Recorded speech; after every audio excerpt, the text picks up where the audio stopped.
Welcome to the Crunch Time Instagram Live podcast, hosted by me, Benjamin Bullock. This podcast features nothing but real talk analysis and conversations about sports, entertainment, news, and much more. Now, strap in and buckle your seatbelts because it's time for Crunch Time.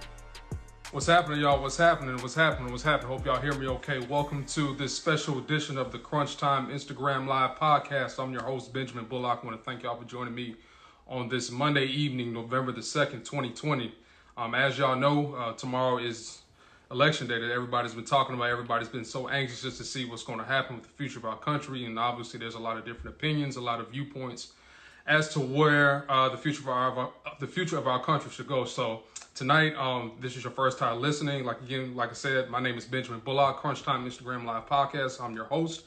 And what we do on this particular podcast, we give you real talk analysis, whether it's about sports, current events, and in this case, politics. And I just want to hear from you guys tonight. So it's all open mic tonight. So I'm going to give you about five minutes so you can request right now and join in if you want to talk. I just want to get your gut feeling and your viewpoints heading into tomorrow's election.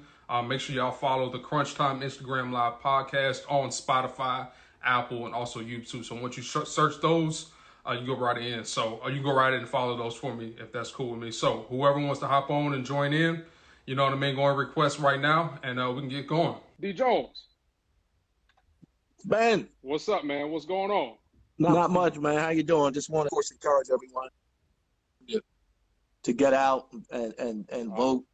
Just thinking about how not too many years ago, folks that looked like us weren't allowed to vote. Right. I had to fight real hard to get that right to vote. I'm thinking about someone like John Lewis, who passed this year, and all the things that he had to endure just to get the right to vote in a lot of places in this country. And I'm honored to have always voted ever since I turned 18, and I'm really looking forward to this year doing so. So proud of the young people and the activism that we've seen over the last year or so. Folks have come out and really expressed themselves in a way that we never have seen before with young people. So I'm really proud of that and looking forward to going out. And if I have to stand in line for 3-4 hours, that's what I'll do tomorrow. I'll go out and stand as long as I can to vote. So proud of you and what you're doing to just talk about issues that are important to all of us here in America. Thanks, D, man. This is Dennis Jones, the Associate Athletic Director for Communications at my alma mater, my former boss. He's like a big brother and an uncle to me, man. Dennis, we've had numerous conversations offline just about everything that's transpiring, man. So, what's your gut feeling? What could possibly happen? What's going to happen tomorrow? It's been an interesting season. I mean, I've never seen anything like this before. I mean, we're in Delaware, of course, particularly interested because Joe Biden, of course, was a senator here for so many years, and someone from our state, of course, is on the ballot. You have Kamala Harris. So there's a lot of interest. I'm hoping to look at the numbers and just see how many people will actually be out and vote this year. But it's been interesting. I'm a little no one really knows what's going to happen because in 2016 polls said one thing and the result turned out to be something a little bit different than what the polls were talking about. So it's hard to tell when you're dealing with polling and information, misinformation, and the fact that there's a lot of voting that won't be counted until after the polls close or mail-in voting. So this is something we've never experienced before, and I'm hoping that we can get a result as quickly as possible, and that people will be peaceful and accept the result. We all have our opinions and how we're going to go, but I'm just hoping that the transition, if it's one, will be peaceful and people will accept what's going on. We can continue to try to heal as a country because we're extremely divided right now. That's something I've never seen in my life, how divided we are as a country right now. So I'm hoping that this election will be a turning point and people will realize that we got a lot of work to do. Voting is one thing, and then getting out and doing some actual work. Right? Earlier we went to a stage of activism and protesting, and then the next step is you got to get out and vote. And a lot of people are registered to vote who never have been before, and that's a great thing. But then the next step now is to continue to be active in your community, your school, your job, and to speaking up. And yeah, take that next step. If you take part in the community meetings, neighborhood things, take part in your kids' schools activity, just doing things to make your life and your community and your area better. So there's a process to getting to where we need to be, and voting is one of them. And those who are voting for the first time, congratulations. I'm really glad that you're taking that step. Then you got to take the next step, particularly if you're, I mean, not even if you're a parent, but particularly if you're a parent, you have to make sure that you keep up with school boards, city councils, county government, state government. All that stuff is part of the process to get what you think you need for your particular community.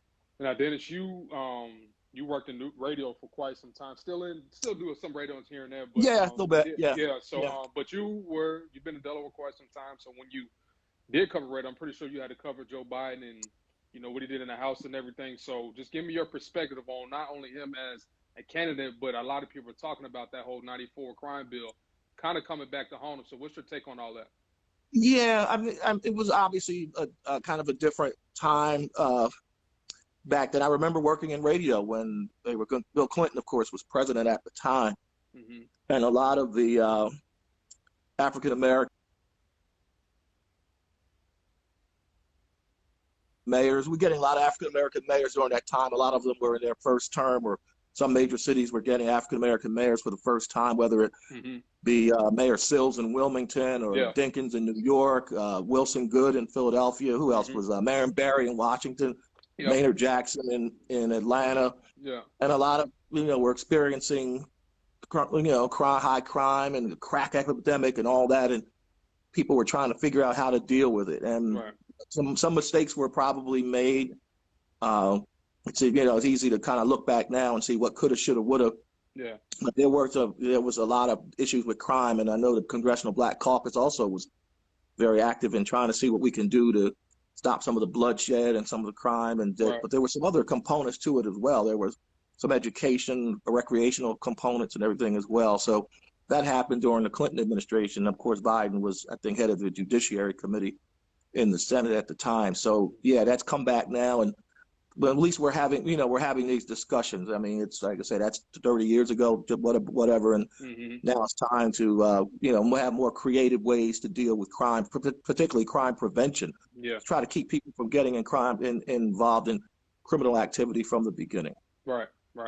So it's crazy, man. Just kind of see where he is now, going from that to being a vice president now, well, previously, and now he's running for president. So ultimately, this is my last question for you, man. Like, where do you like, just what's your gut feeling like, just as in just right now, man? I mean, it's like you said, it's just a lot of division, and just a lot of misinformation. I mean, like, ultimately, if Biden does get in, what does that really mean? I mean, you see, like, because the whole Trumpism, this whole thing, that's not going nowhere. You know what I mean? So if Biden gets in, so what's next?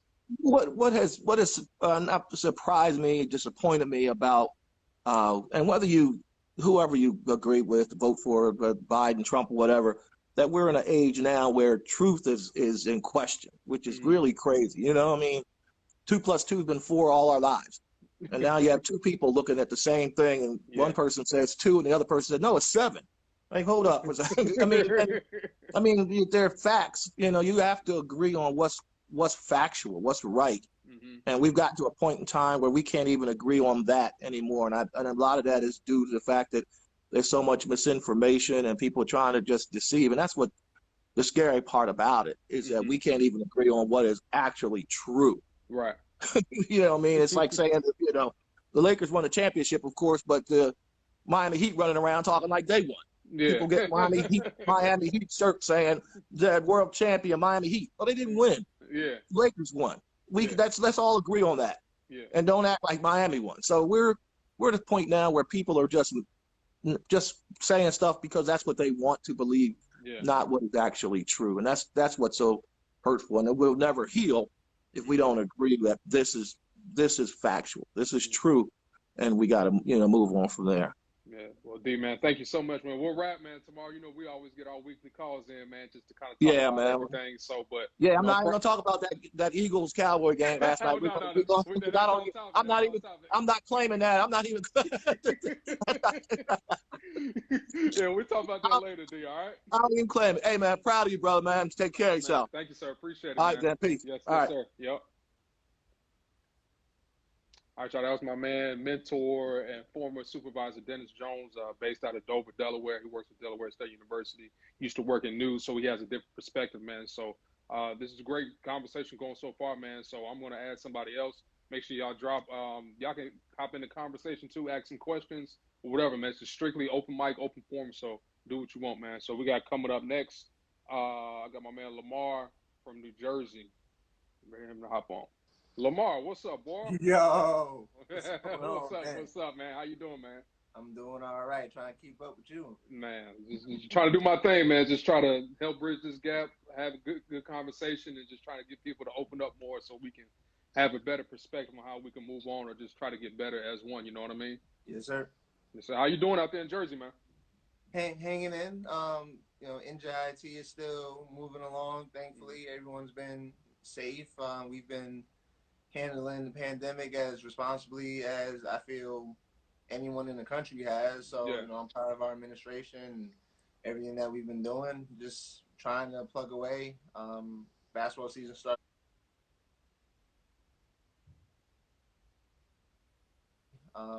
Basketball season starts for us at the end of the month, and cool, we're gonna figure it out from there. And just been plugging away on my photo biz on the side, and just smooth, trying to stay safe and busy. cool. So, how you? What's your gut feeling with all this election stuff, man? I mean, you out there in New Jersey, so that's Mm-hmm. low key kind of like Trump land a little bit. You know what I mean? So, you know what I mean. So, In how certain, you? In certain parts, right? So, how you holding up out there, man? I mean, I'll be honest, brother. I've been looking at the news and seeing certain things in terms of the reporting on early voting. I feel cautiously optimistic about Hmm. it because they've been saying that a lot of young people have been pushing the numbers for early voting. I think Yeah. a lot of folks are fed up. Hmm. I think a lot of folks are fed up, and people like LeBron and former President Obama and all these other entities that are pushing the vote. It's not the same as that Obama coalition where we all kind of went out as young people and pushed Hmm. for him, but I think it's a similar push of, hey, young folks see what's going on. You know that your future's at stake, whether it's climate change, Hmm. healthcare rights, women's rights, things of that nature. So I think we'll see a positive result in terms of the Biden camp. The question is it going to be contested? And God Hmm. forbid, is there going to be any violence, anarchy Yeah. going on afterwards? You know?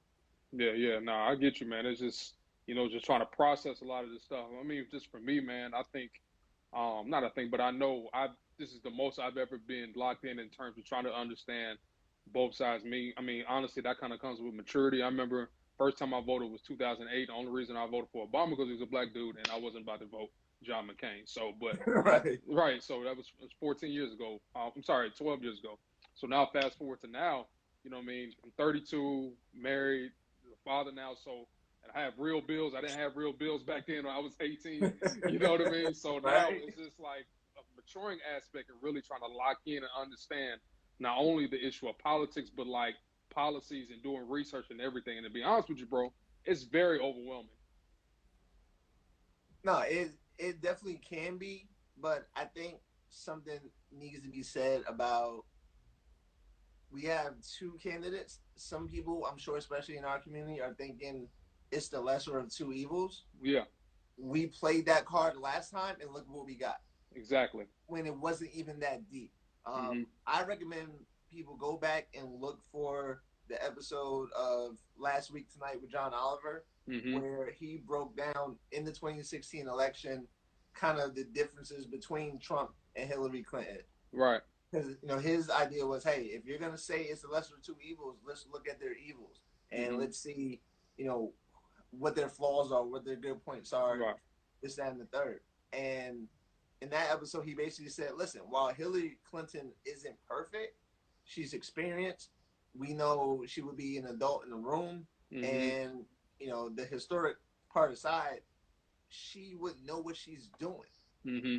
And we could have held her to task as a normal politician could be by voting for the House, voting for the Senate, voting for Right. other people connected to her if she didn't do what she was supposed to do. Hmm. You have that and then you have a complete novice who doesn't care about people, who doesn't have good character or empathy or that anything voted like in. that. Mm-hmm. You know, so you put those two things against each other, and people said, just because this is a woman that I don't necessarily like, even though she's experienced, qualified, we're just going to go with the other guy. And I think that was the gut reaction of enough people in the country.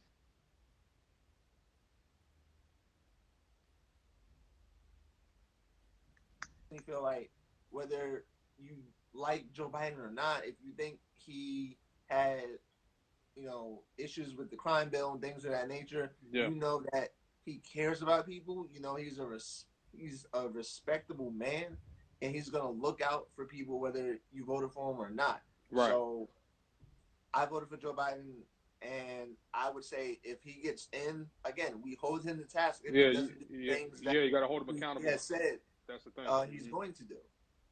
But we can't go with someone that's going to tear down people at every step of the way. That's using nepotism.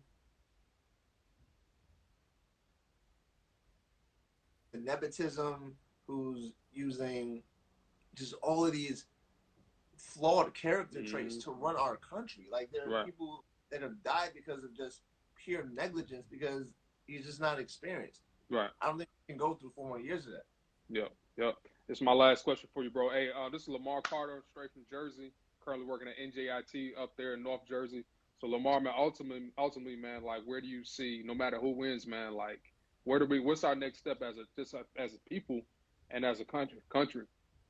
Again, it goes back to the theme that I said. We have to continue to do the work, no matter who gets in, whether it's the folks that have been on the front lines protesting, working with different organizations. If you can't get out there, can you give your money? Can you lend your voice? We just have to find a way to keep the pressure on whoever's going to get in. Right. Because at the end of the day, if you get complacent, then that's when things start to roll back. So I think that's the only thing that we can do moving forward. Hey, man, that's a great word, man. I appreciate you hopping on, man, for this short time, bro. Like I said, man, we'll wrap a little later, man, but I'm extremely proud of you, bro. Keep doing your thing up there in Jersey, all right? Dang, man. Take care. Yes, sir. Appreciate you, man. All right, y'all. That's my man, Lamar Carter, straight out of New Jersey, man. So we're having some good conversation, man. So just like I said, just go over and hit that request button, man. We're going to keep this thing rolling. I just want to know how you feeling right now, man. Do you have any anxiety, any fear or anything leading up to tomorrow, how this thing is going to transpire? So I'm going to add my girl, Janae Mayfield, straight from D.C., Chocolate City. Mayfield. Ben, what's cracking? good? What's cracking? Nothing much, man. Nothing much. Enjoying the conversation thus far. Looking like you're about to go to a Jill Scott concert or something. I mean, like that. you know, it's what I do. I understand, man. So how you holding up, man, with everything looming on this eve of the election? I mean, you right in D.C., so I heard they already got everything boarded up, and you know what I mean? So you right in the thick of things. So how you feeling? I can honestly say, like, you can kind of feel the boil. Like, you can feel things bubbling. Even though I am here in D.C., we do have our fair share of Trump supporters who are quite racist, who are quite bold, because, damn near the Grand Wizard is in the White House. Yeah. So they have this kind of, confidence is air about themselves. Yeah, they're awe about themselves. Yeah. But you can definitely feel the temperatures bubbling. Things have been boarded up here. What's today, Monday? Since at least last week, Wednesday. Okay. Everybody is ready. And I mean, honestly, I am too. To say that I'm kind of numb, you know what I mean, is a bit of an understatement. I'm just waiting until 9 p.m. hits. Yeah. It's like when a couple of weeks ago or so, they announced that, 2 countries had like infiltrated the voter system. Yeah. And it was like Iran completely over everybody's Russia. head. Like nobody talked about it. Yeah. Like he's already trying. He's snatching he's snatching mailboxes. He's ripping mail sorters out of the post offices. Like he is trying. Including this thing up in PA where he's already planning to do a whole litigation process if the mail-in ballots don't get counted. Well, he's trying to say if they don't get in by Tuesday, we can't count them after that, which is false because you can't do that. Right. I mean, he packed the Supreme Court. They flew her in there under everybody's nose, and it's just I'm just really numb towards it. Like I feel like nothing really surprises me anymore. Yeah. We are definitely living somewhat in the 60s. Like I feel like we are in the 60s. Like this pro-black movement that's going on with us refining our liberation and you know what I mean, regenerating our voices and generating our black dollar. Like we're definitely in this renaissance where we're bubbling. And then the country is bubbling, doing everything they can to kind of keep us silent and keep us, as complacent as possible. And even on another standpoint, just looking at like COVID, right? Like that's the biggest thing right now. My industry is suffering. I'm in commercial real estate. That's one industry that a lot of people think, is always going to be fine. There will always be office buildings. However, with companies downsizing and understanding that a lot of the functions and the job functions and their performances can be done from home, there are a lot of companies terminating their leases. A lot of companies are subletting leases, which basically means like if I have a house and I don't want to live there anymore, I can rent it to you and you just pay my rent. It's the same, that's what subleasing is in a commercial real estate standpoint. And the industry is crumbling. Companies are selling buildings just to stay afloat. There's a lot of layoffs, not even furloughs, but just complete layoffs, in order to try to keep things somewhat normal. And it's weird to say the least. Weird. Yeah. Like it's weird to say the least. With you working in commercial real estate, for a lot of people who work in that business or even own a lot of property, they're kind of leaning, not all of them, but some of them are leaning towards Trump in that aspect. So with you in that industry, like, and you being a black female, what's the most important thing to you in this election that whoever you're voting for, what's the most important thing that you want taken care of or focused on? Well, as it pertains to my industry, and being an African American female, I think the most important focus, regardless of who is in office, is to just try to get the economy back to some type of stable point, whatever that may look like. And what a lot of people don't understand is that money has to come from somewhere. So the reason why I wouldn't necessarily agree with, Trump staying in office as it pertains to getting the economy back to where it needs to be is because he's going to do everything he can to keep his 1% folks good. He doesn't want to tax the rich when, honestly, that's where the money should be coming from. You know what I mean? In terms of who pays the highest taxes. I mean, they can afford it. Yeah. People like you and I and everyone else, we can't necessarily afford to pay more in taxes when we're already receiving less. So whatever this looks like, I just want the economy to get back to a place where everything is stable, where the restaurant industry can function, where, our concert vendors, because, music, we have our same love for music. Y'all do y'all thing. I just want to see that industry viable and have someone kind of breathe life into it or give them a lifeline so that they can come back, you know what I mean, and maintain. Like regardless, the commercial real estate industry, they'll be fine. I care more about the people. As we all should. And I think that's what a lot of people are kind of at. I think that's a huge point for a lot of people, including myself, man, because this whole corona thing has really shown us a lot, like what's important. And it's taken a lot of people out of here unexpectedly. So, and for the fact that people who are supposed to be in charge of us, that works for us because we've employed them and voted them into office, they don't seem to care. You know what I mean? So it's such a crazy thing to think about. This is my girl, Janae Mayfield, straight out of Washington, D.C. I'm going to ask her one more question. So if y'all want to hop on, make sure y'all just tap in, hit the request, and I'll add you right next. So ultimately, Mayfield, what do you think is going to happen? You know what I mean? Ultimately, I think if it's in the case of Biden, I think if he has to win in a landslide in order for him to win convincingly. If not, this thing is going to get dragged out like hell was in 2000 between Al Gore and George Bush. Right. I love speaking things into existence. So I'm going to say that Biden is going to win this. Whether he wins it by 0.723 votes, he's going to win. And when he wins, like your previous caller said, I think we just need to hold him accountable. And what that looks like is we just need to be realistic, right? The reparations conversation needs to be realistic. Do we need a check? Absolutely not. Please do not give us any money. However, Dave Chappelle, hello, just don't give us no money. You know what I mean? Everybody is not going to know what to do with that. Right. However, do some things to undo the systematic racism, right? I understand that free healthcare for African Americans is a bit of a reach, maybe. But what about, community college, or at least receiving an associate's degree and have that be free? Right. At least get, bring back the leniency in the taxes for, people who own children. Like, let's try to undo some of the unrest and the systematic racism and have that be the form of reparations that we ask for. Whomever is in office, we just need to hold them accountable and ensure that they have an African American agenda moving forward. You speaking of the African American agenda, I know I said it's the last question, but I'm going to bring this up to you. Speaking of the African American agenda, obviously Ice Cube made news a couple of weeks ago, him kind of teaming up or talking with the Trump campaign about the Platinum Plan, and obviously what Lil Wayne did last week.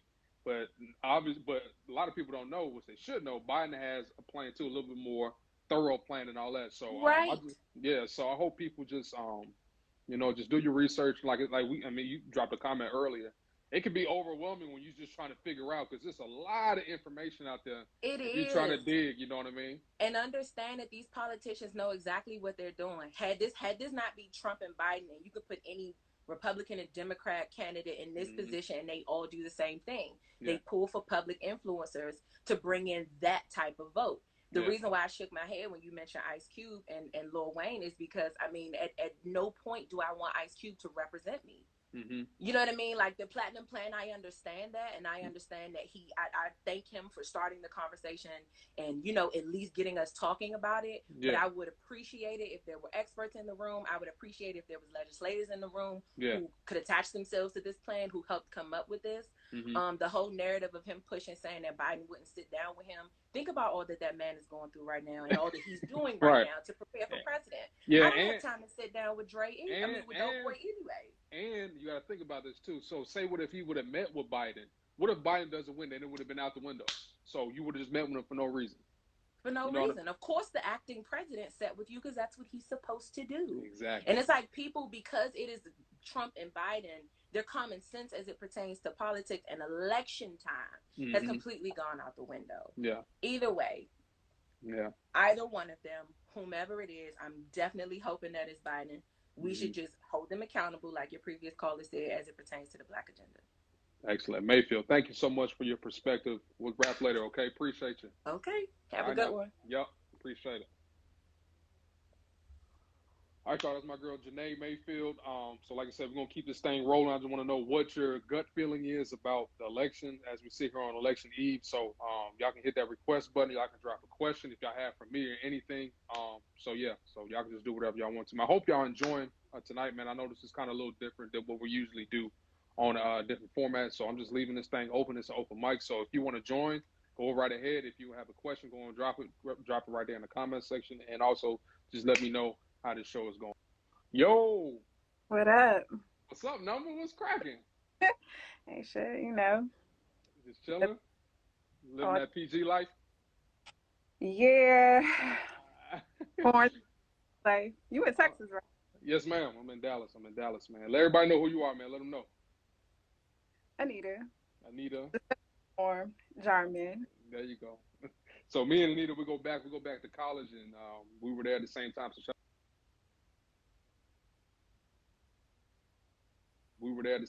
shout out to Dale State and everything.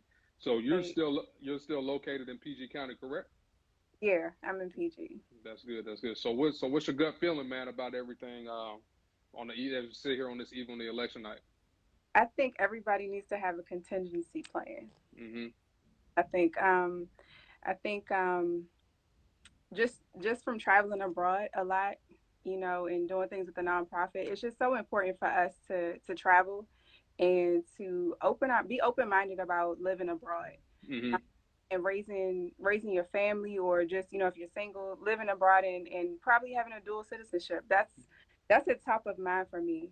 Yeah. So I think that this country has done a lot to segregate us, both subliminally and overtly throughout, centuries. But those and generations moving forward, I think we need to open our minds about living abroad, honestly.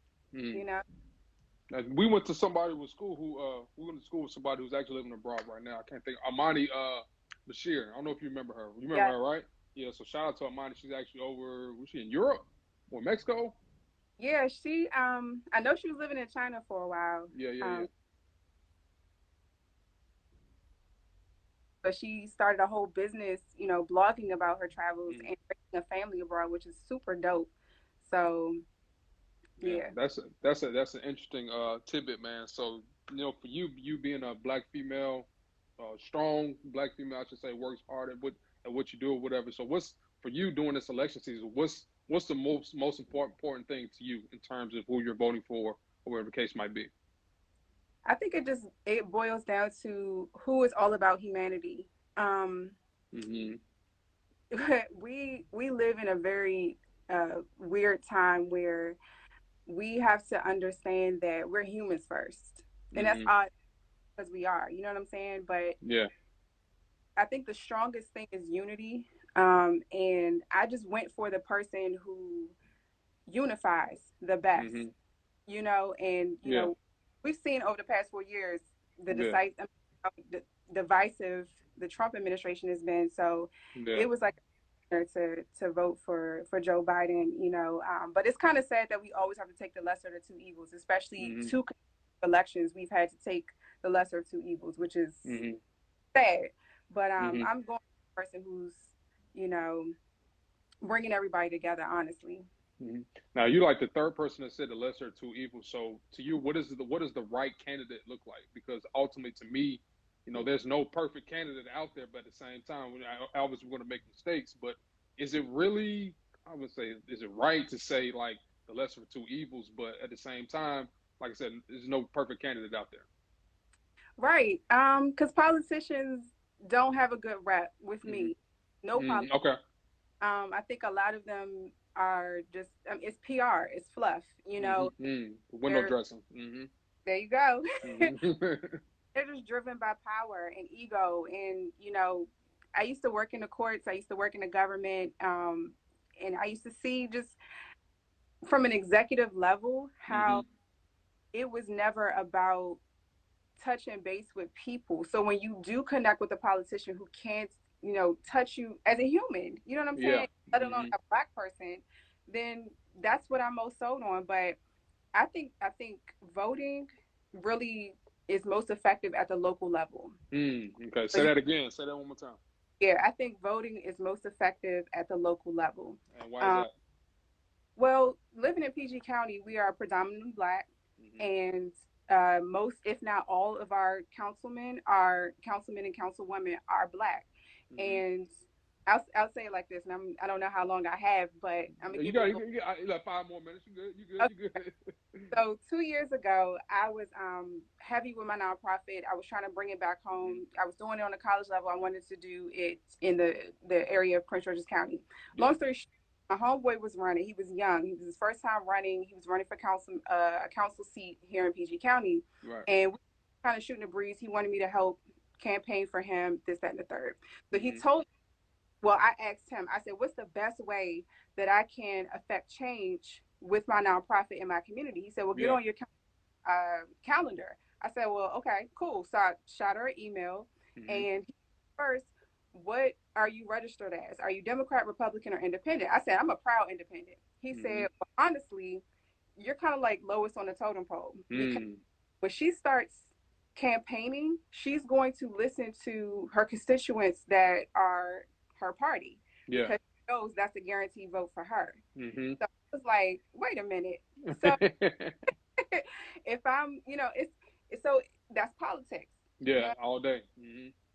that local level, man, and you can see, and just in public schools, who's for the people and who's not. I'm just taking it from an education perspective, and then look at the commercial activity that's going around in your local, jurisdiction.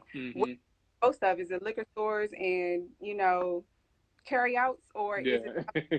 effective giving back to the community? So it's the local level for me. Yeah. Yeah. Yeah. That makes sense, man. And I live out here in Texas. I'm in Dallas, so obviously it's a heavy Republican state. I think the last time they voted blue all the way for president was I think back in like the 70s, I think, or 80s. I can't think. I don't have the exact number on that, but out here, man, it's I live in the Dallas area, so out here, the state of Texas has already broken the entire 2016, the amount of people who voted. They already broken that in early voting. So over 16 million people have voted. Now, I don't know what that means in regards to that favors Biden or Donald Trump. Obviously, like I just said, Texas has been a red state, but a lot more black people have voted this time around, and historically, that means they're going to vote blue on that aspect. Yeah. So, what do you think? And another question for you, since you said you're independent, what do you think about black conservatives and Republicans that's just like totally 100% on board with Trump? Like, I don't have a problem with blacks who are Republicans, but if you're just totally on board with this nonsense and stuff that Trump puts out, like, I'm just not cool with that. I feel like, not saying you selling out, but like, bro, like, what are you thinking, like, in your mind? You know what I'm saying? How do you feel about that? Well, I have an uncle who is near and dear to my heart. He is a proud veteran, and he's a Republican. So by default, voting for Trump. And we've had these arguments countless times with this term, hopefully his last term. But here's what I say to people who assimilate to these parties so heavily. And I'm not knocking Democrat or Republican, like I said, but when you look at it, these parties can switch at any point in any generation because Republican. And most of the conservatives of the South who were slaveholders were Democrats. So what are you really loyal to? You know what I'm saying? So I really don't assimilate with a group, like I said, because I'm independent, but the logic behind what you're trying to preserve doesn't rock with me at all. So I can't get with it. I understand, man. So it's just like I told Janae on the last call.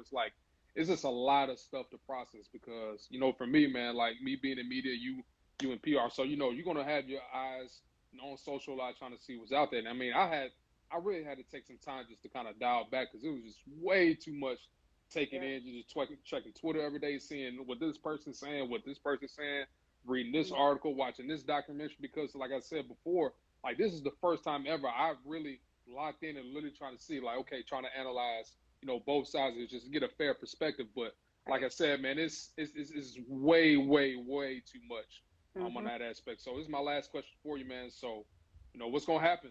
What's your gut feeling? What you think's gonna happen tomorrow, man? Despite whoever might win. I'm hoping that this wakes up everybody, whichever way it goes.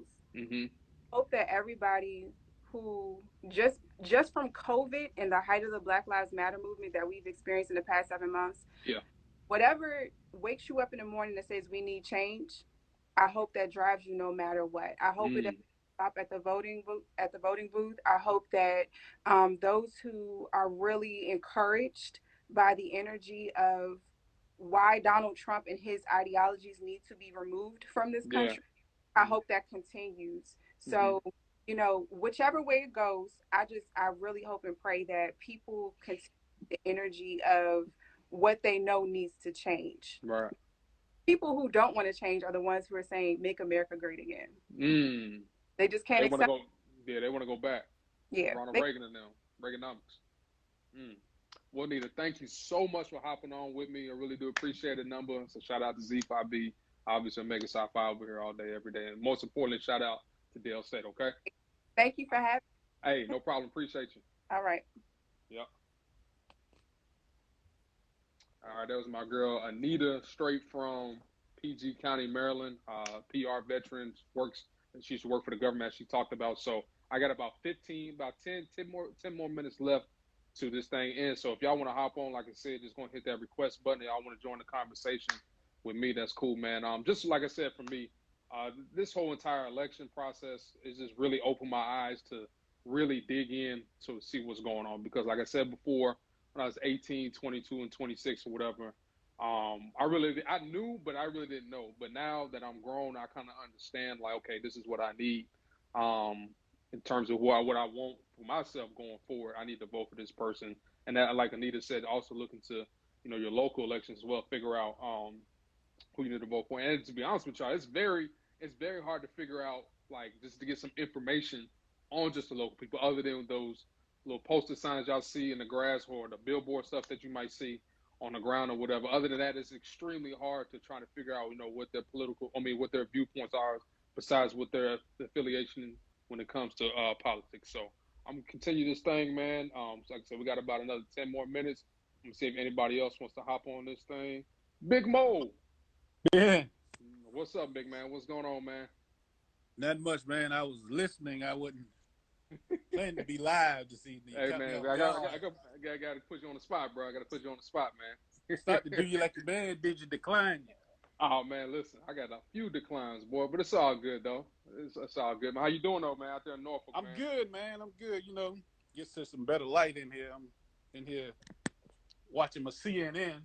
Oh, yeah, got to get your CNN in. What Chris Cuomo talk about right now, man?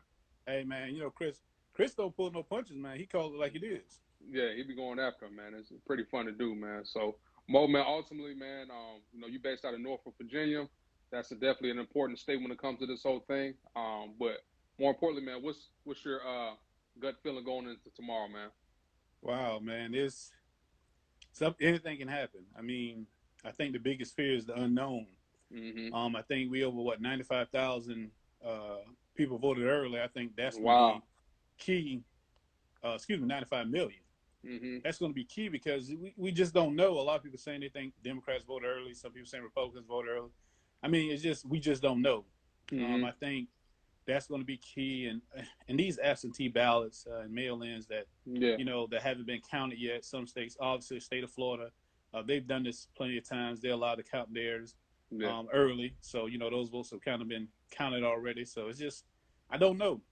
I don't know. I hope. I mean, obviously, I filled my absentee ballot out. I sent it in. Are you still registered in Virginia, or are you in South Carolina? Tennessee. Oh, you're still in Tennessee? Okay. Yeah, okay. I'm still in Tennessee. In the process of getting changed over to Virginia, but I'm still in Tennessee. So I'm hopeful for a good outcome, a positive outcome. My biggest fear, obviously, is I think if you were watching the news and watching the trends with President Trump, one of the things that I feel like he's been doing is that he has been kind of setting it up so that if the election is slow or slow to get there, I feel like he's trying to push it over to the Supreme Court and kind of let those guys decide. I mean, he stacked the court, so he's trying to let those guys kind of like get it in there and so they can kind of say, hey, well, Trump won and things like that. So that's one of my biggest fears, that it goes to the court. Mm-hmm. What do you think about what is the most important subject to you when it comes to, or the biggest important issue that you can trust? I'm not sure who you voted for, but in terms of, all right, what's the most important issue to you going into this election, or how we can overcome it? Well, I think I voted for Joe Biden and Kamala Harris. I think one of the most important things for me was like confidence, having confidence in someone that can. I'm not saying that Joe Biden and Kamala come in and change the world right away, but, Rome wasn't built in a day. But to have a plan. I mean, looking at some of the debates and listening to everything on the news, listen to Trump rallies, listen to Obama speak on behalf of Biden speak. Donald Trump didn't really shell out a plan, man. I mean, nothing about healthcare. He wants to take down Obamacare, but, okay. He ain't got nothing to replace it with. Exactly. And therein which lies the problem. I mean, it's okay if you say that, okay, this is not good. This is not what I want to do. Okay, then what do you want to do? Have a plan. Like, you don't have a plan in place. It's like you just want to appeal Obamacare, and then what? Yeah, then have people out here fending for themselves. I mean, kind of like with coronavirus, with how he's like attempt to trying to have a plan for that. You know what I mean? Exactly. And my biggest thing is like, I mean, Donald Trump doesn't. I think Obama said it best. He doesn't fit the part of a president. He's not presidential. He doesn't do the things that presidents do. And, I mean, it's been 4 years, and, I mean, it's been 4 hard years. Long, especially this year. 2020 seemed like it's been 5 years. Oh, my, I mean, forever, like the number 4, ever. Yeah. I mean, because, you think back to, like, he did this. He had the whole Korea incident with the dictator from Korea. He was talking to the stuff he said to China. And Obama said this, and he was talking in Philly. He said, if he had done half the things that Trump did in a year, he'd have been tossed out of the office. And I'm like, he's right. He's 100% right. That's that double standard that we have in America. I mean, no one's holding Trump accountable, but the presidential election is automatically important, super important. And as you know, you stated, I'm from South Carolina, and one of the things that's the most important thing is the Senate races, the Senate and the House races. You know, even if something happens and Donald Trump wins again, if the Democrats take control of the House and the Senate, I feel a little bit of relief, because I know there are checks and balances in place to kind of check him on some things. You know, because that's why you have 3 branches of government. But right now, you got Mitch McConnell and Lindsey Graham in South Carolina. You know, I'm hoping that I've been talking to my folks in South Carolina to get out there and vote for Jim Harrison and get Lindsey Graham out of there, man. He's been killing Lindsey Graham. He's been killing Lindsey Graham too. He has. And Lindsey Graham, man, he's the definition of a liar. I think if you look at the word liar in the dictionary, there's a big picture of Lindsey Graham sitting beside it, because you look back, he was on Trevor Nolan's show one time. He was talking about Donald Trump when Donald Trump was first running for president, how terrible he was and things like that. It was going to be a disaster. Yeah, I remember that. Right. And then when President Obama was in his last year, he was talking about a lame duck president and not having, when they were trying to fill that Supreme Court slot, he said, a lame duck president in his last year, you can mark my words, bruh. And you the chair of that committee, and you pushed this woman through to be on the court. You pushed this woman through.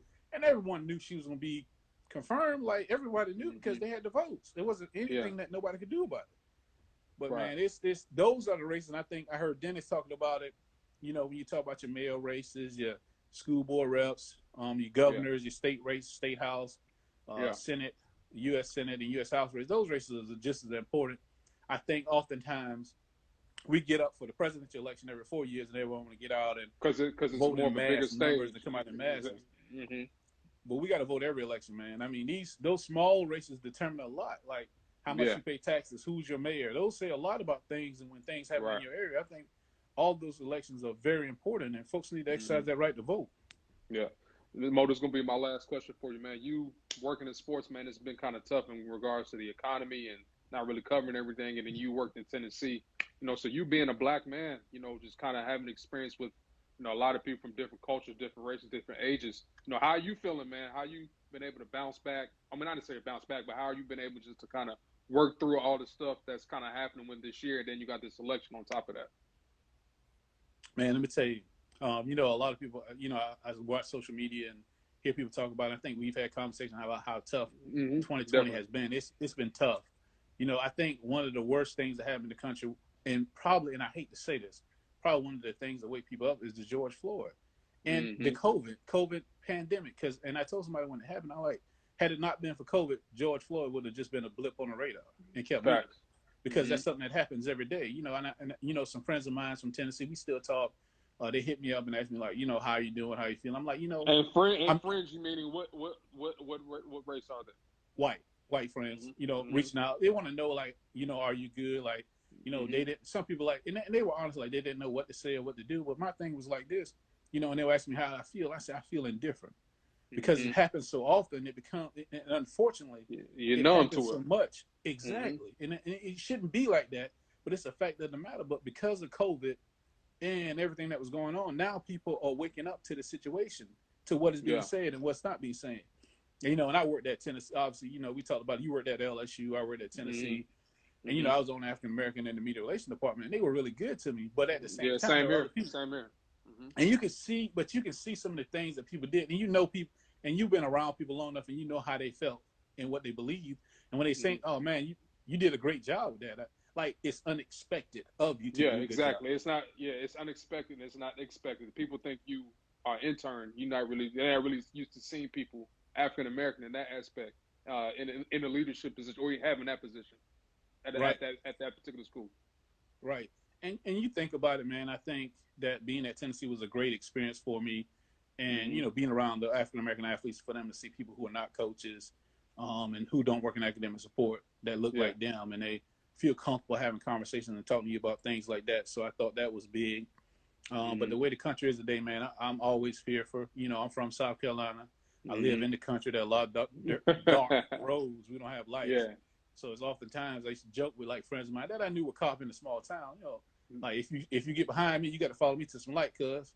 Right. I'm not stopping on no dark road. You got to follow me on some light, because you just don't know. You just don't know. And then, I mean, that's why I used to tell people like my biggest fear is see blue lights behind me, because you just don't know if you're gonna make it on the other side. I mean, and then protesting, and that goes back to the White House with Donald Trump and the protesters and the things that he's done, that he's been dead wrong. And I struggle.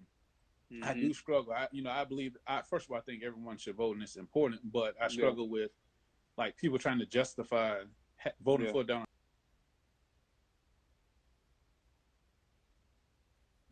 For Donald Trump, and I just can't wrap my mind around. I can't, especially since the how he was all ecstatic about the caravan thing down there in Texas, where they was like really tailgating that Biden and Harris bus. Like, I get it if you got different viewpoints, that's cool. That's what makes us great in democracy. But at the same time, it's a line, bro.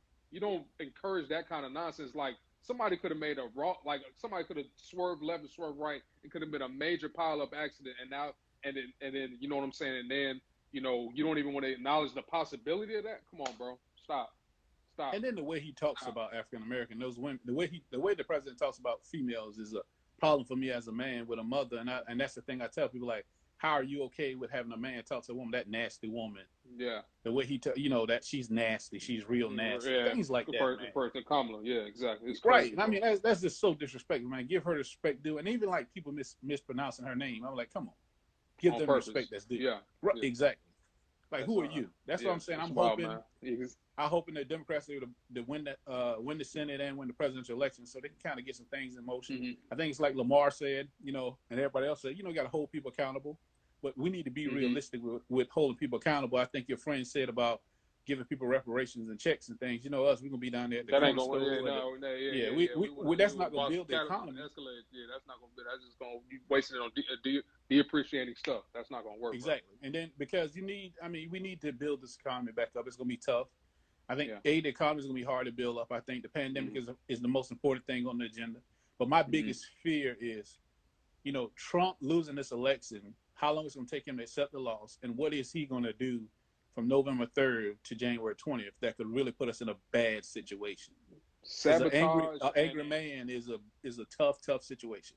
He gonna sabotage and drag that thing in court. That's my thing, man. So, hey Mo, thank you so much for hopping on with me, man. Unexpectedly, thanks for hitting that join the request thing for me, bro. Anytime, man. Anytime. We'll wrap sooner or later, okay? No doubt. Appreciate it, Ben. All right, man. Yep. All right, y'all. That was my man Mo Williams. He's based out of Norfolk, Virginia. So that's it, man, for tonight. I want to thank y'all. I mean, that hour went by pretty fast. I want to thank y'all for joining me tonight on this open mic session of the Crunch Time Instagram Live podcast. Make sure y'all follow on Spotify and also Apple Podcasts. If y'all have any questions or comments, or if y'all have anything, how you can tell me how I can make the show better, make sure you can DM me, you can drop it right down in the comment section. Like I said, I hope y'all enjoyed tonight's show. It was a little different, considering I didn't have any scheduled special guests, but shout out to everybody who hopped on and brought some really good perspectives, both older, younger, you know what I'm saying, millennial, doesn't matter, man. Everybody brought some really good viewpoints heading into, tomorrow's night's election, man. I just want to say this before we get out of here, man. Just hope everybody voted. If you're still on the fence, more power to you. I really appreciate everybody who's out there actually voting, taking the time out to, get more information and open your eyes in regards to how we can possibly change this, because honestly, we just got to do better, man. Obviously, as we know, 2020 has been a very big and crucial year and bad year for a lot of people, man. So I think the next step is trying to find, who can ever, put us in the right position to, one, get out of coronavirus, which ultimately it would be a trickle-down effect. Our economy would get better, and everybody's mental state would obviously get better too. So with that said, man, thank y'all for listening for tonight. Make sure y'all follow on Apple and Spotify. I'm Benjamin Bullock. Like I said, if y'all have any comments, concerns, or anything like that, please let me know. I'm always open to any type of criticism or any ways I can get better. All right, y'all. Y'all be good.